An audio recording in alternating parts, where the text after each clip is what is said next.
Saeed, how are you? Assalamu alaikum, sir. Wassalam. Good evening. How are you? Pintu सब ठीक है? Hi Sumant, how are you?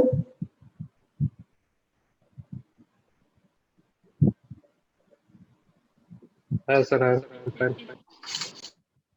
कैसा है माहौल उधर? ठीक है सर अभी।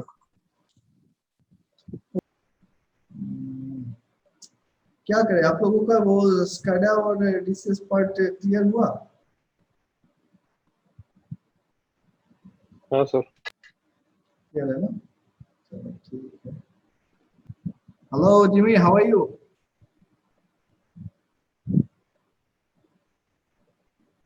Very fine, sir. I was a little bit held back. Hello, sir. Yeah. No, we have not started yet. Okay. We have not started. We were just discussing. Okay, let's start from your communication protocol. Pinchu, I will cover those part, the basic part actually. Just let's start with our communication protocols. Okay. So, what do you understand by communication protocols? Anybody? Communication. PLC, DCS, HMI, SCADA, etc. Huh? Any protocol which is used for the communication. Yeah, that is communication protocol. That's very. See, what is communication? Communication means exchange of informations between two bodies. Okay. Communication means exchange of information between any two bodies, and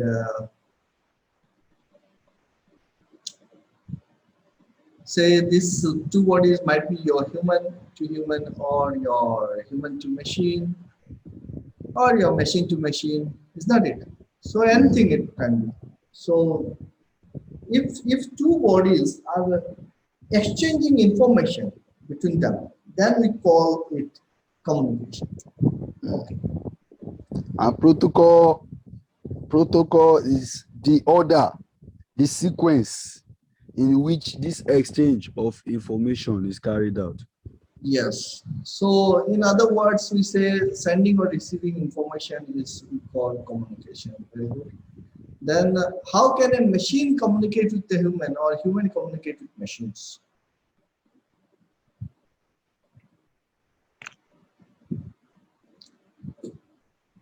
We use machines to communicate with machines, is that it?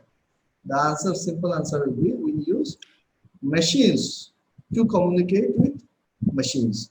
So such devices like your keyboard, your touchpad, your HMI or SCADA, we are using to communicate with other machines. So ultimately what we are doing, we are using some machines to communicate with other machines. Okay. How can a machine communicate with another machine? So this much clear. Okay, human can communicate with using some machines with other machines. Now, how these machines are communicating with another machines? So machines does not understand your human language like English, Hindi, or Chinese, is not it? But machine can understand only machine language. Now, what is this machine language? Anybody? Zeros and ones, sir. Yes, machine language are binary. So machine language or machine code is low-level language comprised of binary digits, ones and zeros. It's not it. This is our machine language. Now, high-level language such as your C, C++, Java, or some programming that we do, or your English. So these languages must be compiled into machine language before the code is run on a computer or communicate with machines. Is that it? So we have to compile those high-level languages. So the binary or machine language is called low-level language, and other languages are high-level language which use your coding something. So since computer and digital devices, they only recognize your binary data, you know that. Now, why smart machines or computers understand only ones and zeros and not the simple 26 alphabets? Machine could have been taught that A, B, C, D, E, F, G, H is not it. But if you simply type your name, it will convert it into so many ones and zeros, and then it will understand, okay, this is this. Why it is?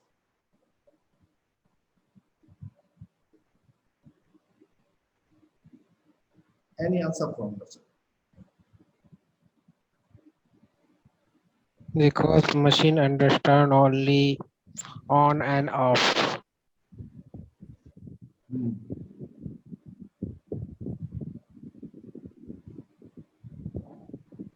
Odemi, any answer from your side? Uh, I think, because all these binary we're talking about is about signals too. So I think the only language that machine will understand is the signal is getting from the other end. See, machine does not understand ones and zeros also, is that it? They can respond to different voltage levels. Yes, we are using semiconductor devices, and if the voltage level goes up of certain level, then the material will respond in some way, and if the voltage level goes below, then the material will respond in some other way, and it will not allow current to pass, or it will allow the current to pass. This is how it exactly communicates. So it is not about ones and zero, it is actually your voltage level, and a low voltage level is considered as 0, and a high voltage level is considered as 1 for our better understanding. But if you see that there are two logic systems we work with, one is called your negative logic system, another one is your positive logic system. Like in case of your semiconductor devices or electronics, if you say, then it is your 0 to 1 volt. 0 to 1 volt is low, and 3.5 volt to 5 volt, it is your high signal. Okay, so this low signal, if low is using as low, then it is called your positive logic system, and 3.5 volt to 5 volt, that is your high voltage, is as high. Low means your 0 and high means your 1.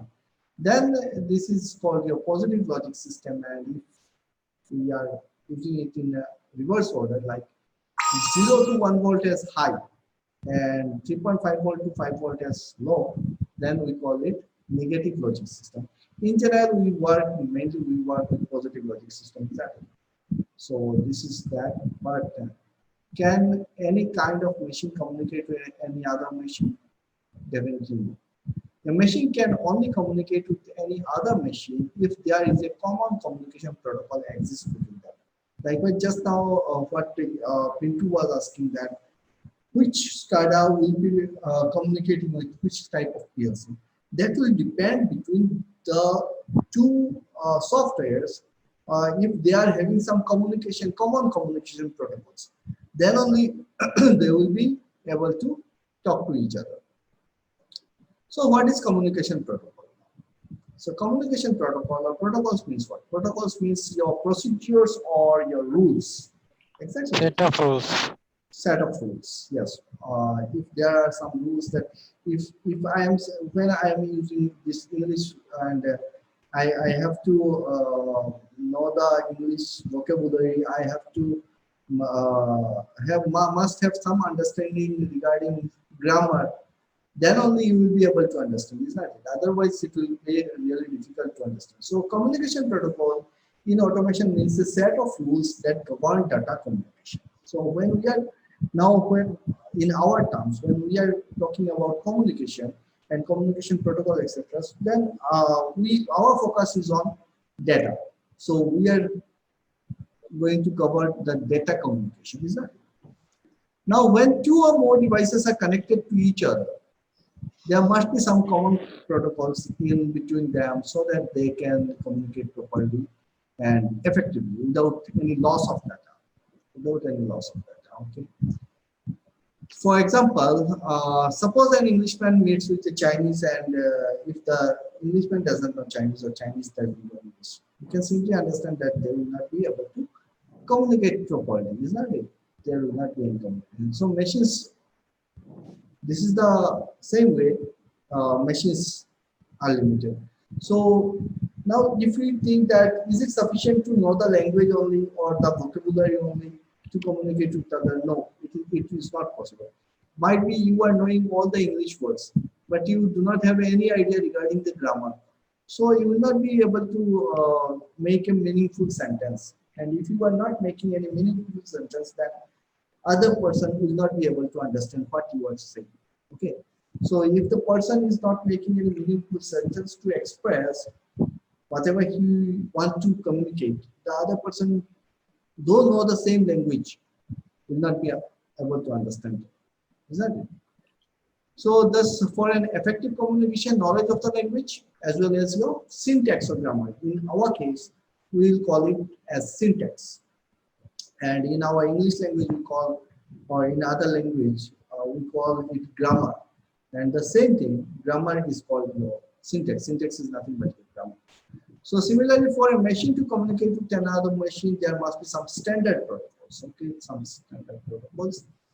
So for a communication to take place, there must be a transmitter, definitely, and there must be a receiver. And both the transmitter and receiver must be connected to some common communication link, either wired or wireless.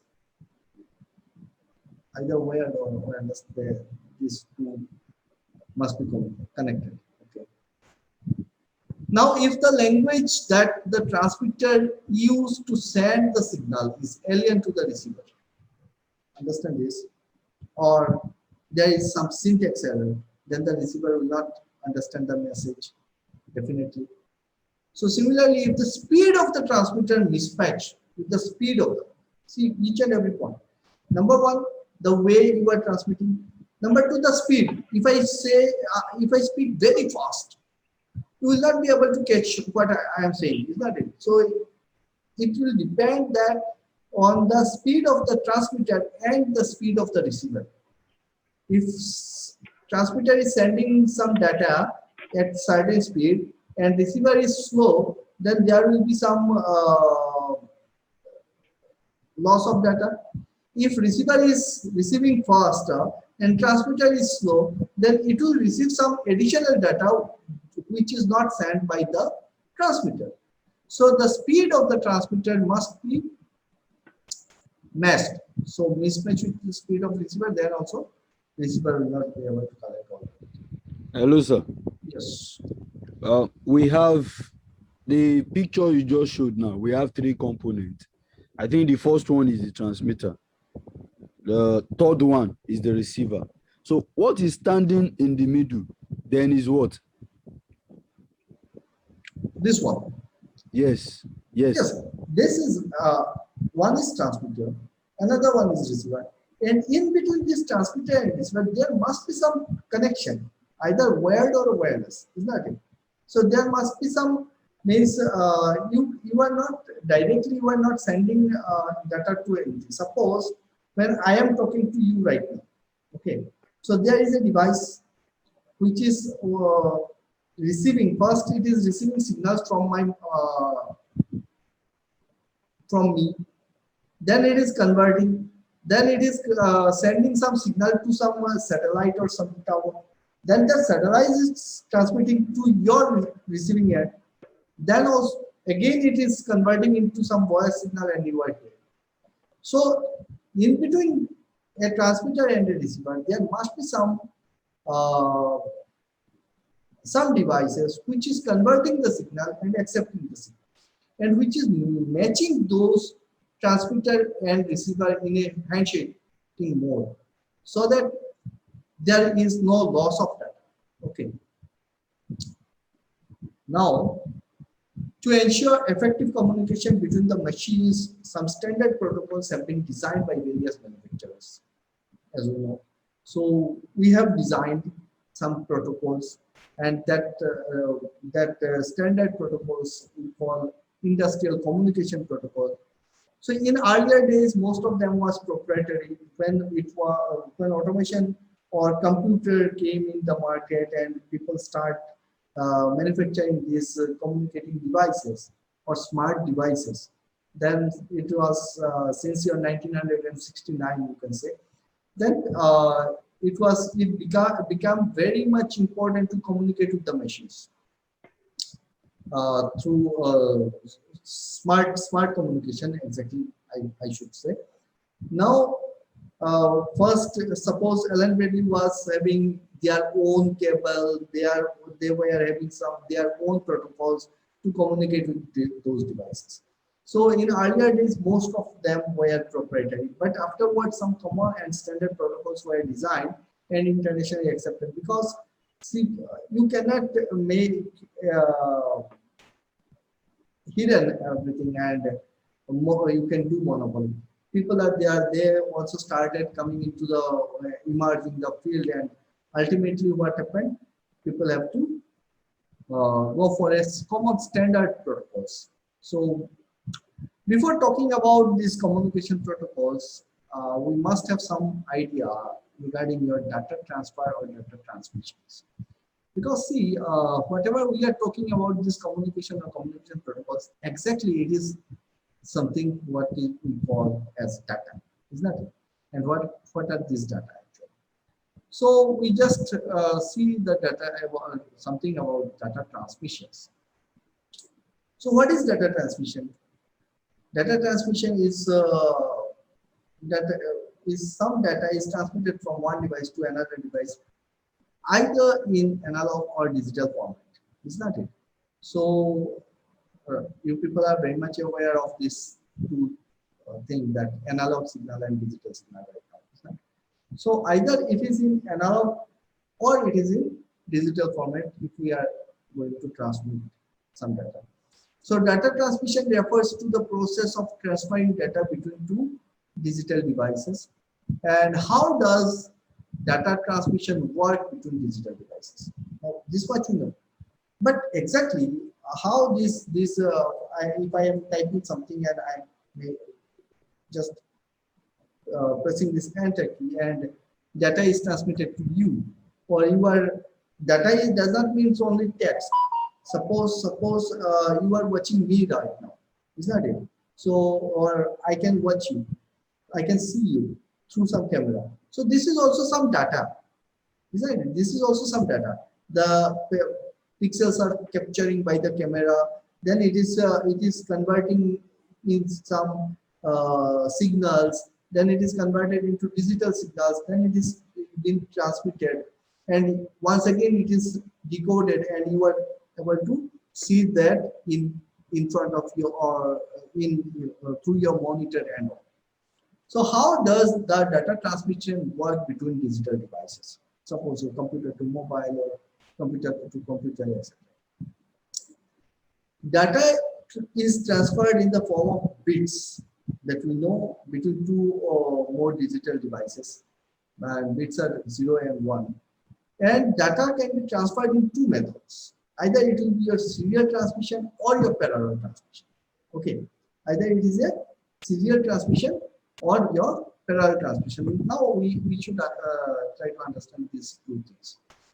What is serial data transmission? Serial data transmission sends data bits one after another. Means one data package. Suppose you are sending 8-bit packages. Okay. So one packet has been sent, then the next packet will be sent, then the third packet will be sent. So this data will be sent through a single channel, and that is called your serial communication. Okay, through a single channel. And what is parallel data transmission? The data are transmitted through multiple channels. There will be multiple. Suppose you are transmitting 8-bit data and you are having 8 parallel lines, so you are transmitting multiple data at a single time, at any instant you are able to send. So what is serial transmission? In serial data transmission, the data bits are organized in specific order, sent one after another. Now you see, suppose there is a receiver, you are sending 8-bit data. how the receiver is understanding then which one is actual information and which one is not. Because when we are calling it as 0 and 1, just now I have told you people that it is not exactly the numerical value of 0 and 1. It is simply the voltage level, either low voltage or high voltage. Is that it? So if it is transmitted in pulses, say 0 and 1, so you can understand that if the transmitter is not sending any data right now, and it is giving a 0 pulse, and the receiver is receiving the 0 pulse, and it is considering it as data, what will happen? So it is counting continuously unnecessary data, is that it? So there must be some standard way to do that, and we provide, say, clock. We either you can go for your synchronous data transmission or asynchronous. Likewise, you can use some bits, either a high pulse and then after that low pulses will be starting from low and high. Those 8 bits will be your data like that. So these are from your digital electronics basically. So serial communication means through single channel. Okay, that we have understood, and we have to organize the data in a specific order. So the order of the data bits is important as it dictates how the transmission is organized and when it is received. Okay. So one by one it will be receiving the bits. Now serial transmission is a reliable data transmission method because a data bit is only sent if the previous data bit is already been received. Because if I am sending 1, 2, 3, 4, 5, 6. So if you are not receiving the 1, then you are not. I cannot send you the second bit. Only single channel is there.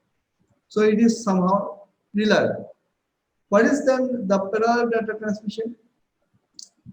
In your parallel data transmission, the data bits are sent over multiple data lines at a time, as I told you before. So suppose your 8 lines are there and you are sending 8-bit data through this, so you can send multiple data at a time.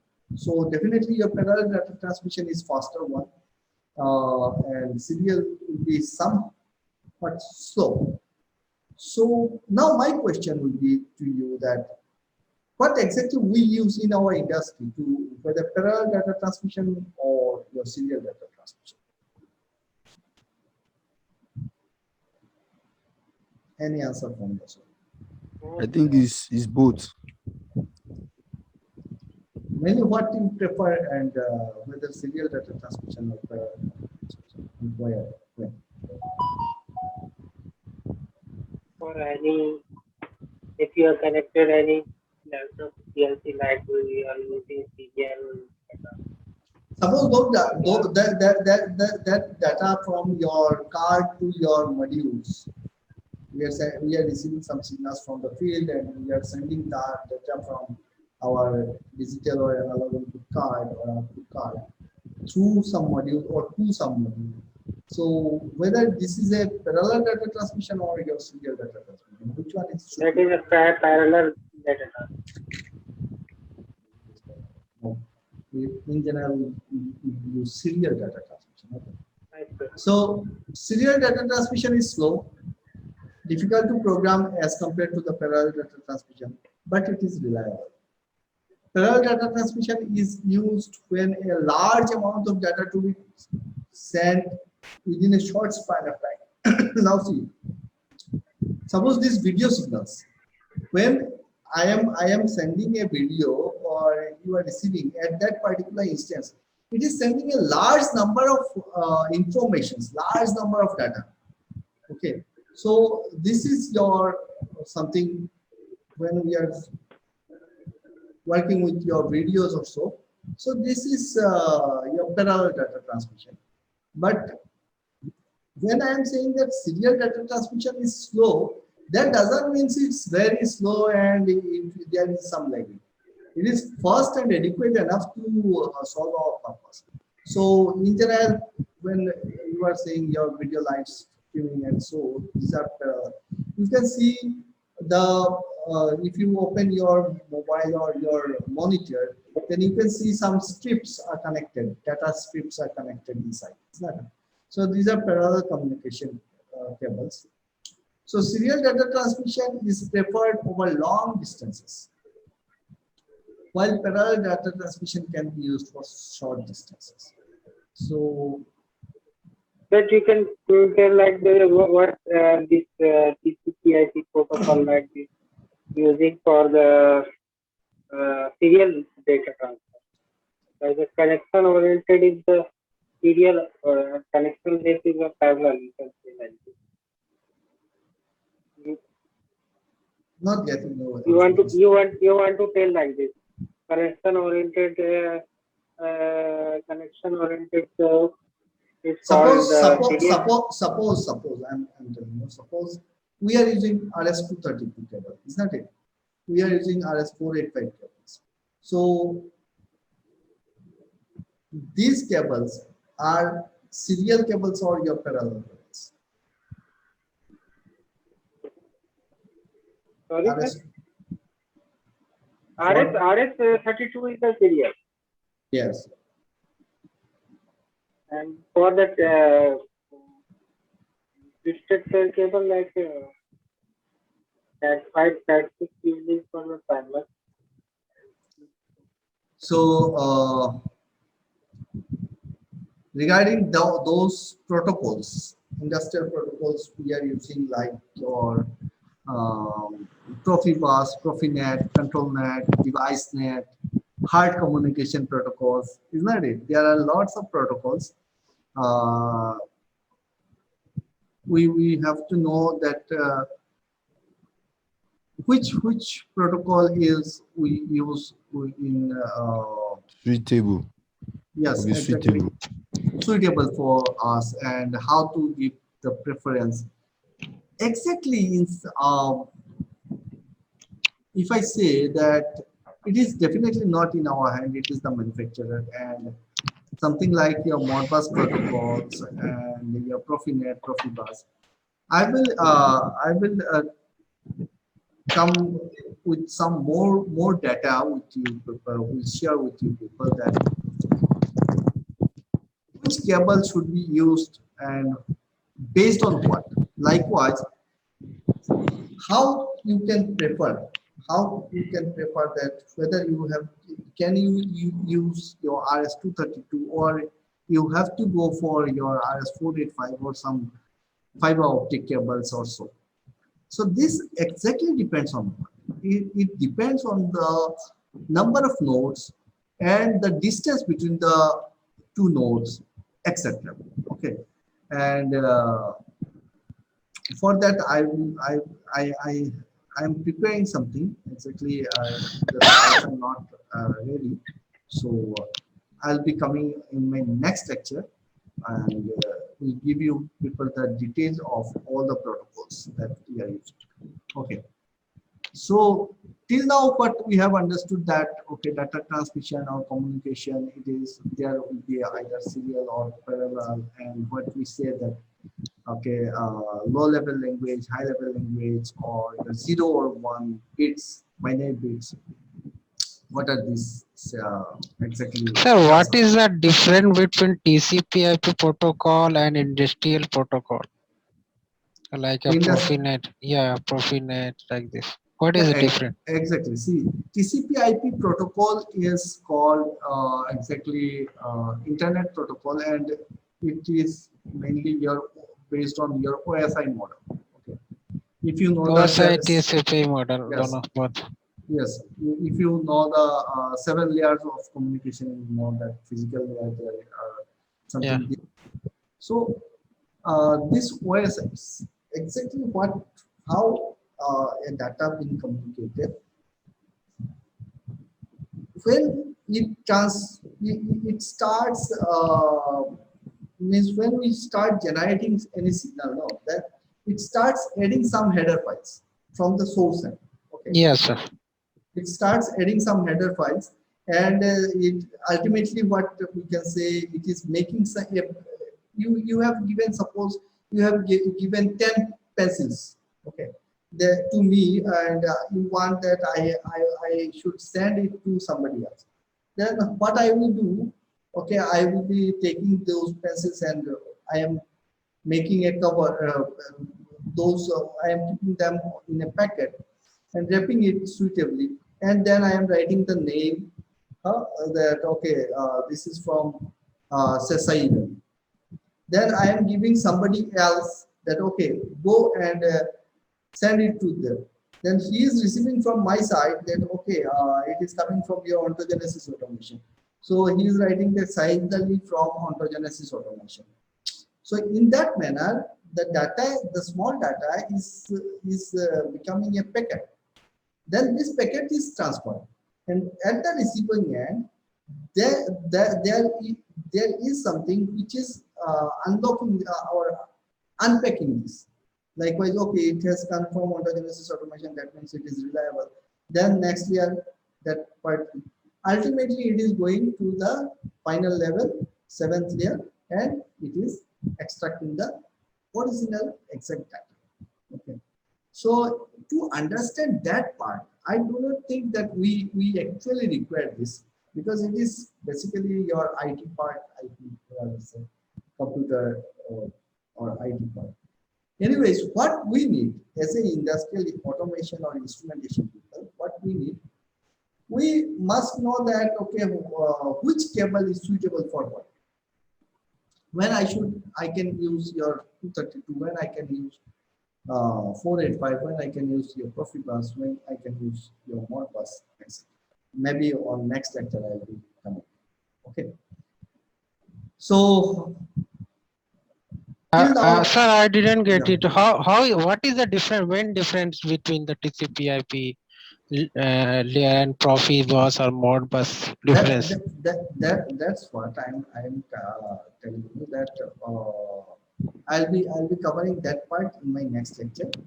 I'll be covering all those that what your Modbus, how the Modbus is different from your Profibus. Okay, so that will be covered in my next lecture. I'll cover. So right now,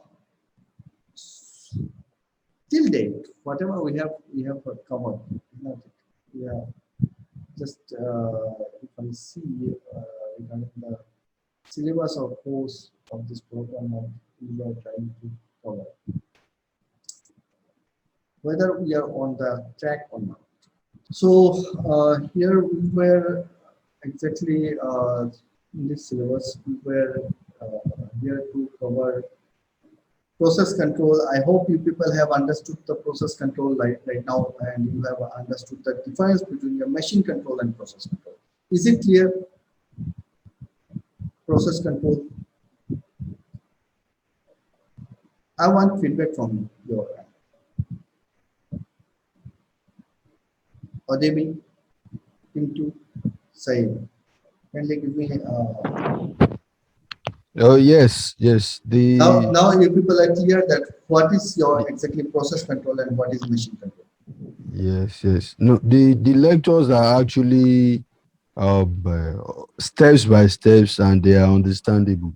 Even after classes, going through the video again, there are so many tips that probably I did not get during the lecture. But watching the video, there are still some details I discovered more as I watched the video later after the class.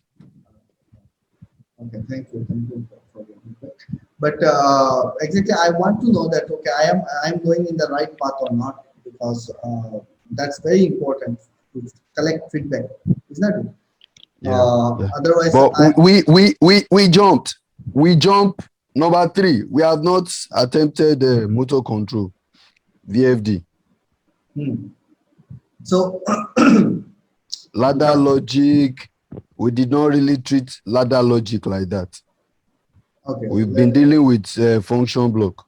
Yes, we were dealing with functional block. We have not gone through this ladder logic in this course. So process control and machine control introduction is over. Then PLC DCS SCADA you know right now.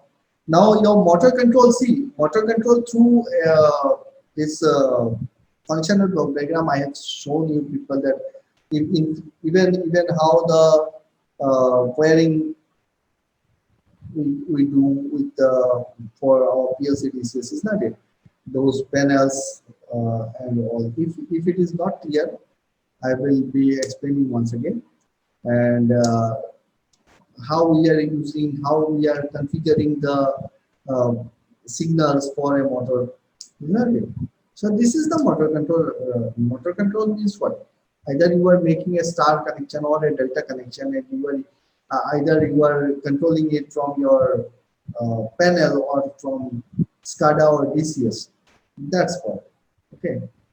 So Particularly the VFD. No, we have really done motor control, but there is an attachment. That VFD part, that's where we have not really touched. PFD. Okay. So one thing is PFD. Okay. And industrial communication protocol I have just started today, and I will be finishing it in 1 or 2 lectures. And functional block diagram is okay with you right now. You have understood how you can write logic through functional block diagram. Ladder logic, exactly, I excluded because I thought that you people already know ladder logic, and if it is required, I can touch it. Not an issue. And we are doing practice, and definitely we are doing this for finding. So from section wise, if I go industrial automation, I have covered process control, complex introduction to boiler. Yes, it is covered. DCS architecture, data interfacing, process variables, see more now. Hardware connection between PLC, DCS, instruments. Is this part clear? Section 2.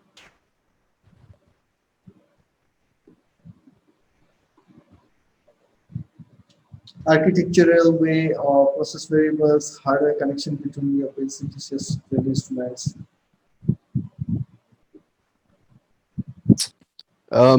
Yeah, we have covered some things, you understand, but you know, I keep asking the architectural, the hardware connection between PLC, DCS, field instrument, especially in the aspect of analog. You know, I keep Yeah. I personally, remember. I've not really understood that, especially I the remember. analog devices properly. We have not really dealt with those aspects very well.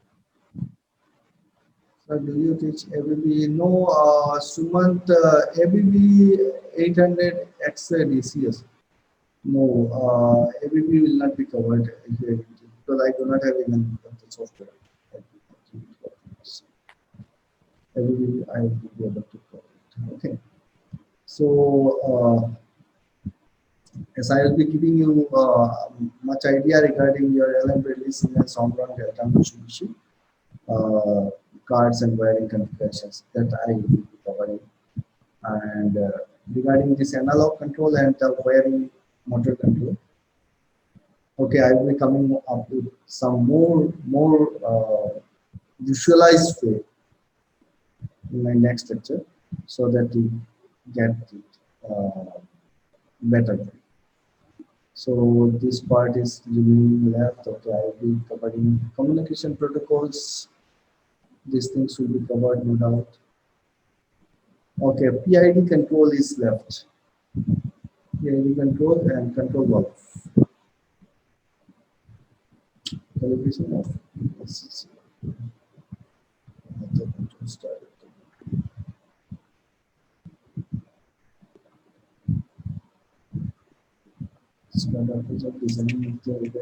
Oops. Okay, so, Miss, I need to garnish the things actually. Motamoti covered, I have covered, but need some garnishing. See, motor control.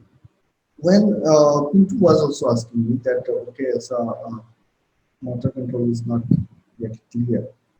So if if we see here, what we did, we simply did the motor control through our SCADA and DCS. It's not it. This is what? This is nothing but your motor. This is your fan or motor. Now there are, how can you split it? Number one, you are having a motor, you have installed it in the field. You first you need to know that, okay, how many cables you have to lay out, and where is your MCC panel, and from that MCC panel you are once again you are laying out some cables to your PLC or DCS room. Then what you are doing, you have to communicate with your PLC and SCADA. You have to do some programming. This much, is that it? So if I go to the motor control, and choose PLC data, PLC, just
you can see here, for suppose for this particular motor, if this is a fan, PA fan.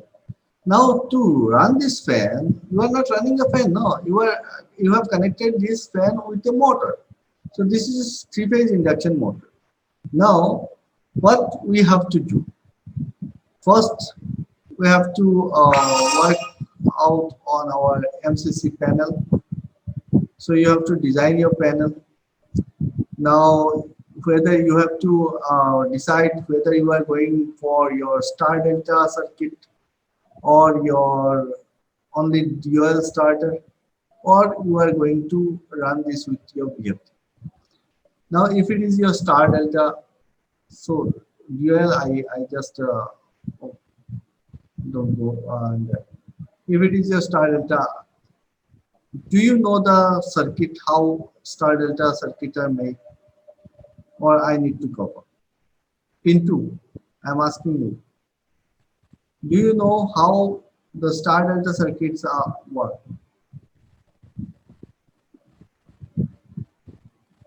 What, sir? Star delta circuit. हाँ motor control का star delta circuit पता है तुमको? हाँ sir. Star delta आता है ना? हाँ सर आता है। So if you know that, आता है ना? हाँ, if you know star delta circuit, then I need not to cover it unnecessarily. So now, I think what we need to touch there is communication between PLC in particular with motor. You know, how to channel our communication between that PLC and the motor. PLC then and also yes, and also when VFD is involved. Okay. Basic DRL, star data, we understand all those ones. So but now in connection with PLC now, how they communicate, so that's what we want to get, and VFD. So where is the confusion? Suppose this is our star delta, you know this part. Okay, what is start, what is delta, and how to connect the motor and your power circuit and your control circuit. You people are aware of this. No problem. No problem. Yes. Suppose this is the dual starter and the motor is working. Once you know the latching of contactor to hardware control. You were clear on that. So this was our dual circuit. Now, if for star delta, what we are doing, we are introducing some two new contactors, star and delta, and we are connecting it like this. So now this will work as star delta. Right.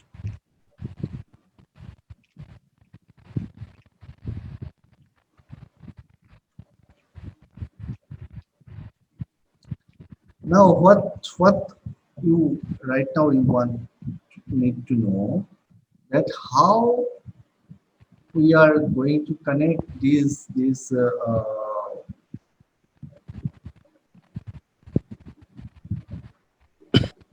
contactor or controls with your PLC or DCS.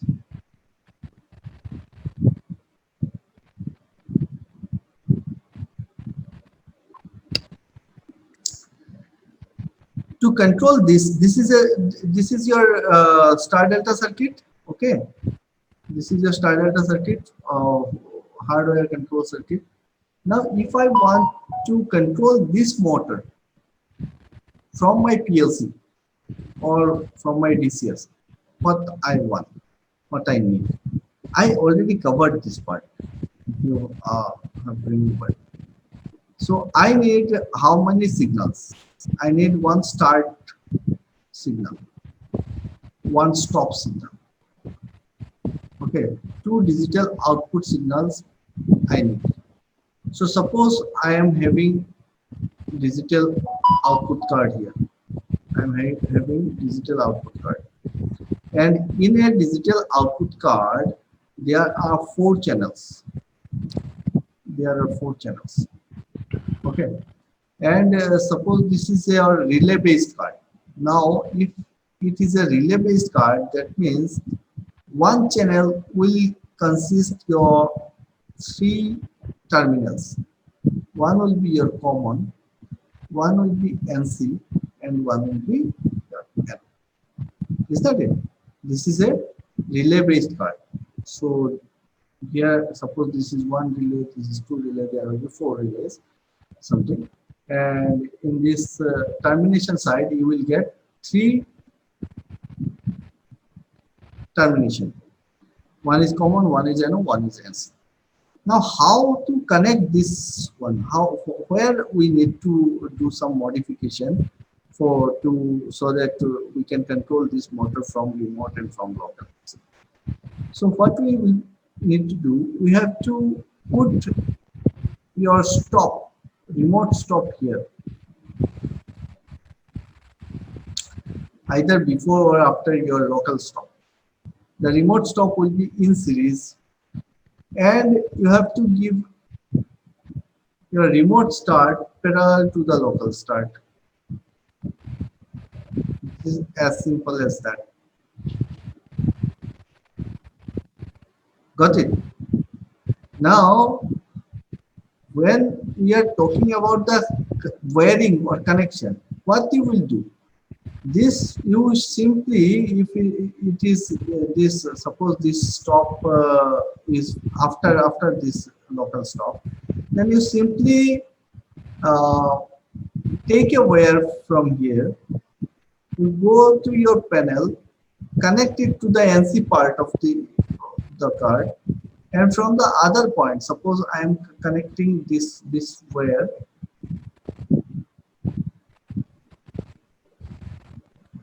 I am taking this wire to common, and from the NC part I am taking it and connecting to this. It is not that much clear. Let me draw it once again. What I am trying to draw,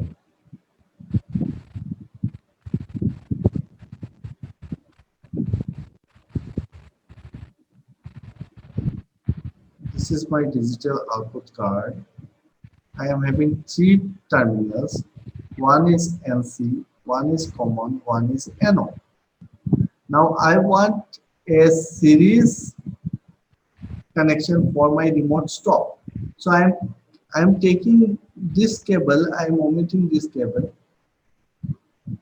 I'm taking the cable from here, connecting it to say NC, and then from NC point, I'm taking this cable and connecting it. I'm deleting this one.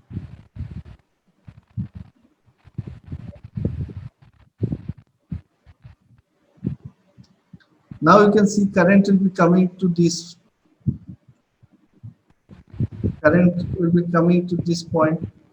Then it will go to your PLC, and since it is NC, so current will be coming to this point.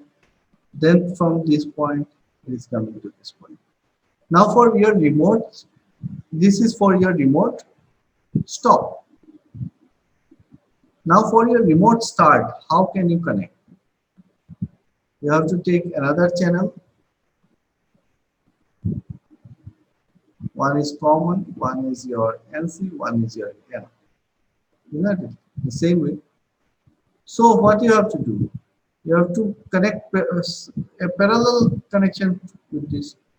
So you take this wire, connect it to the common, and take a wire from here and connect it to this. Now, whenever you will be giving some command to you through your PLC, this NO will become NC and current will start flowing. Now, if I go to the current flow, fuse is okay, current is coming to this point, current is going to this point, and from this point, current is coming to here.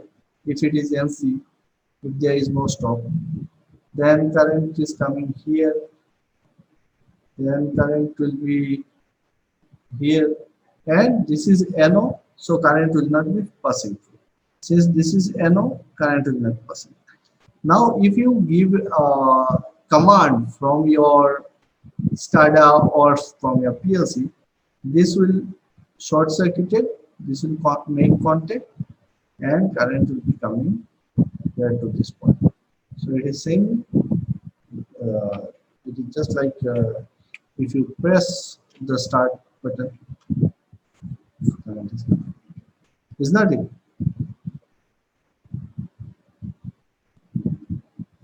Do you want to say anything?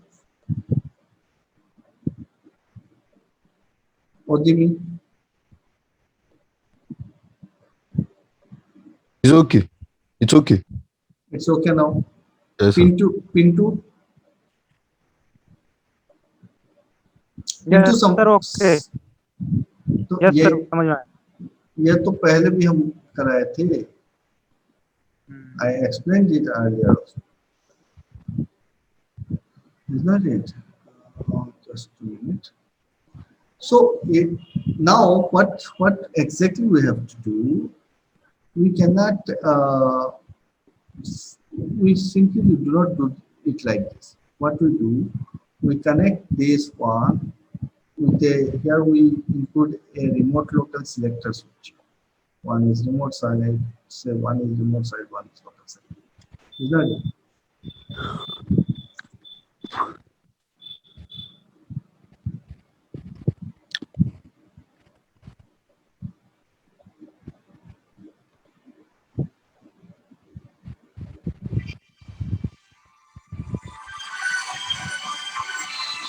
Just a minute.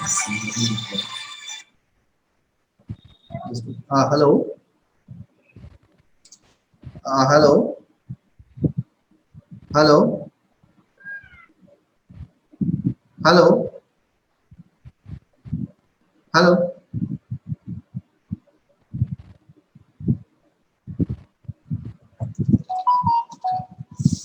So you have to add a remote local selector switch here, so that if the selector switch is towards the local side, then only the motor can be started from the MCC panel only.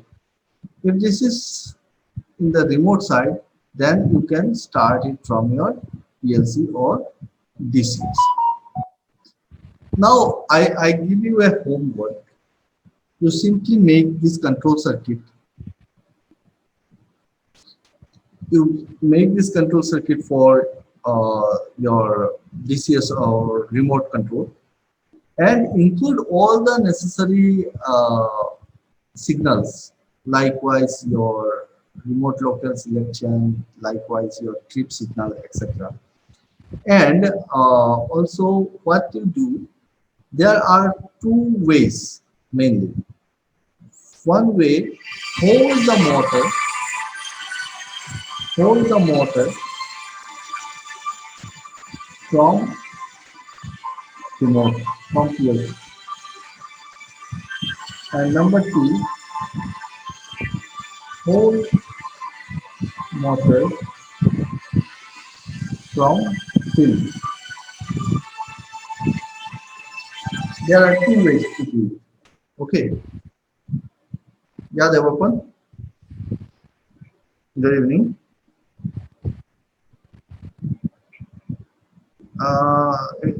Right now I am in class, online class. Okay. I'll be calling you back after this class. Yeah. So got it, Pintu? What you have to do? You have to make this control circuit for remote control, and there are two ways to do it. One, you can hold this motor from your PLC, and other you can hold it from your field.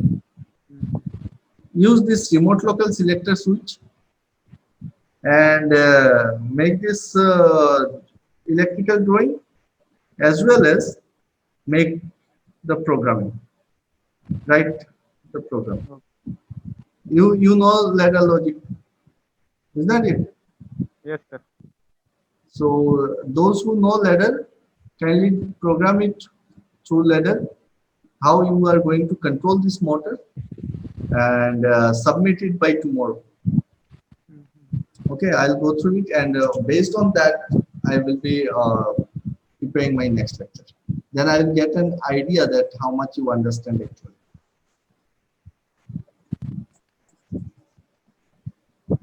Got it? And even if possible, if you think and if you can, if possible, you can also try for a real-time drawing. Real-time drawing means actual wiring drawing, not P2P, but actual wiring. Likewise, how I do it.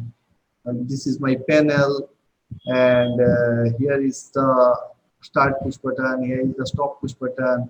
There will be indicators, and there will be my contactor. There will be my overload relay, and then you start connecting each and every point on pen and paper. Start connecting each and every point, and there will be my PLC card.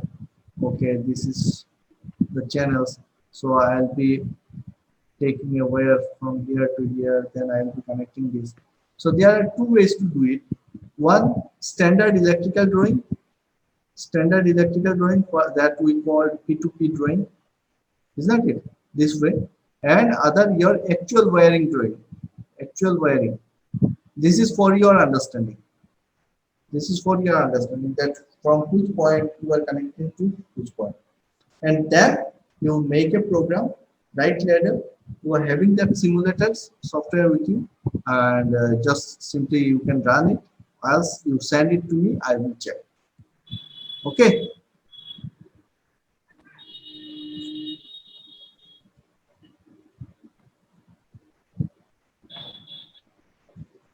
So this will give me the clear picture what you have understood till now and how much you know. Okay, so for today I end here, and you just do it. I'll be getting a very good understanding what you have understood from this and how much you know. Then I'll be able to make some good notes for you. Okay, Jimmy. Okay, sir. Yeah, Sahil also do. Everybody should do. Okay. Yeah. Okay. So till day after Okay, sir. tomorrow. Bye bye. And my HR team was doing something regarding this peer activities. So your feedback is really I very have much done my valuable. own. This survey. Yeah, Jayanta Yeah, I and have Udita done. will be contacting. They are contacting each and every participant actually. So it is a request for you people that you should give some valuable feedback and and and at least 1 or 2 minute short video, not much longer, and that you tell how much you have been gained from this course, or even from for me, it's really does matter. Okay, so I'll be very happy if you Okay, people sir. can give me some 1 or 2 minutes video regarding your autogenesis automation, and especially for me, uh, Okay, sir. I'll be very happy. Okay, All right. All yeah. right, sir. Okay, sir. So bye bye, bye bye. Thank you, Bye sir. bye. Good night. Yes, Allah sir. Hafiz. Good night. Good night.